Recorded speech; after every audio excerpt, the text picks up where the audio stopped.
কেন একা একা মাস্টারমাইন্ড হইতে গেল আমারে বলো। ঠিক। তোমরা কেন বললো না এই আন্দোলনের মাস্টারমাইন্ড 18 কোটি জনগণ?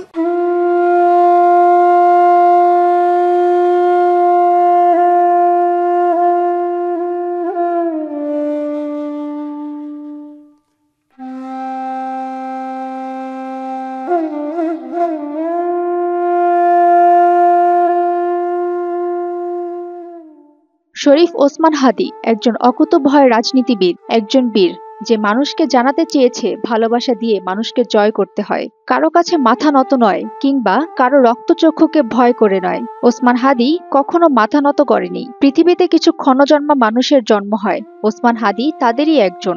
ওসমান হাদী আজ আমাদের মাঝে নেই। ওসমান হাদীর শূন্যতা আমাদেরকে বুঝিয়েছে নেতা কেমন হতে হয়। দুর্ভাগা জাতি আমরা বুঝতে পারিনি হাদী আমাদেরকে কি বোঝাতে চেয়েছেন। ওসমান হাদী তার জীবনে যতটুকু সময় পেয়েছেন, রাজনীতিতে তিনি একটা কথাই বারবার বলেছেন, নতুন করে যেন কোনো ফ্যাসিস্টের জন্ম না হয়, আমাদের ভিতর যেন বিভেদ সৃষ্টি না হয়।